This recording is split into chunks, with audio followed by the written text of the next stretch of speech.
Audio Jungle.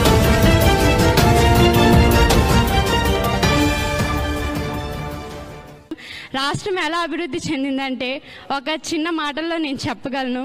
అనగనగా ఒక ఊరుంది. ఆ ఊర్లో చాలా చీకటి ప్రాంతం. ఆ ఊర్లో ఏం చేయాలో ఎవరికీ తెలియదు. అనుకోకుండా ఒకసారి సడన్గా, అంటే కాంతి కూడా లేదు, ఒక సూర్యుడు అనేవారు ఉద్భవించారు. అప్పుడు ప్రకృతి మేల్కొంది. చెట్లన్నీ చిగురిస్తూ నదులు, సముద్రాలు అన్నీ జలజల పారుతున్నాయి.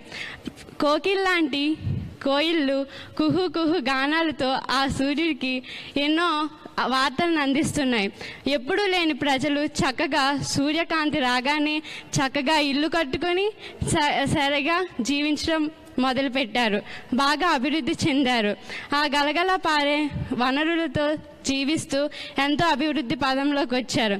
ఇందులో సూర్యుడు ఎవరో కాదు, మన నారా చంద్రబాబు నాయుడు గారు.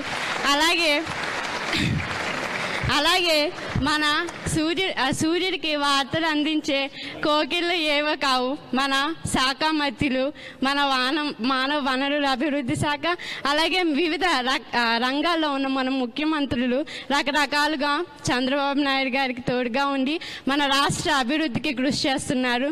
అలాగే ప్రజలు వివిధ వనరులతో వాళ్ళు సద్వినియోగం చేసుకుంటున్నారంటే అవి మన రాష్ట్ర ప్రభుత్వం పెట్టిన పథకాల ద్వారా ముందుకు సాగుతూ ఎంతో అభివృద్ధిని సాధిస్తున్నారు. ఈ విధంగా రాష్ట్రం అనేది ఎలా అభివృద్ధి చెందిందో నేను చెప్పగలను. అలాగే విజన్ 2022 ప్రకారం మన దేశంలో అత్యున్నత పురోగతిని సాధించబోయే 3 రాష్ట్రాల్లో మన రాష్ట్రం కూడా ఉండేలా మన రాష్ట్ర ప్రభుత్వం కంకణం కట్టుకున్నారు. అందుకే ఆధ్యాత్మిక నగరంగా వెలసిల్లిన మన అమరావతిని రాజధానిగా ఎన్నుకున్నారు. ఈ అమరావతి గురించి ఎన్నో ఆంధ్ర ప్రజలు కళ్ళకంటున్నారు. ఆ కళలన్నీ సహకారం చేస్తున్నారు మన రాష్ట్ర ప్రభుత్వం. చిరస్థాయిగా నిలిచిపోయేటట్లుగా ఆంధ్రప్రదేశ్ని ఒక స్మార్ట్ సిటీగా నెలకొల్పిస్తానని మన చంద్రబాబు నాయుడు గారు అంటున్నారు. అలాగే ఎన్నో గ్రామాలని స్మార్ట్ విలేజెస్గా తీర్చిదిద్దుతున్నారు.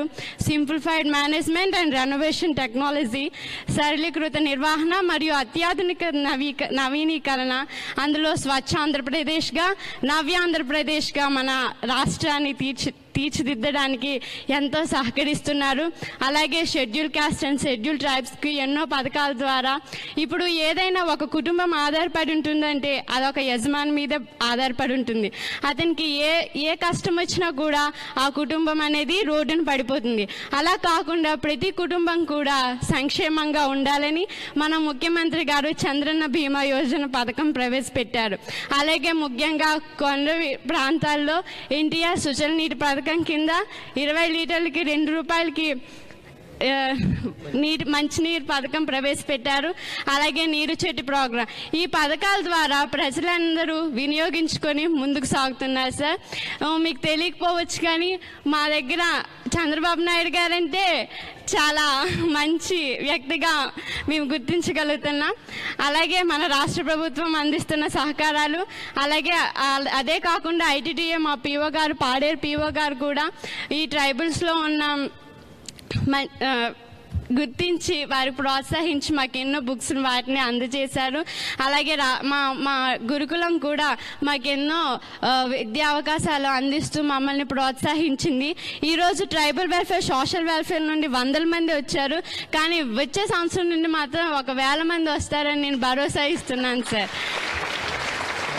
ఇటువంటి అవకాశాలు అందరికీ చంద్రబాబు నాయుడు గారు ఉన్నంత వరకు మన రాష్ట్రం సుఖంగా, సంతోషంగా, సిరి సంపదలతో వెలసిల్లుతుందని నేను మనస్ఫూర్తిగా కోరుకుంటూ అందరికీ శిరసావహించి హృదయపూర్వకంగా నా నమస్కారాలు తెలియజేస్తున్నాను. ఈ అవకాశం ఇచ్చినందుకు పెద్దలందరికీ నా యొక్క నమస్కారాలు తెలియజేస్తున్నాను.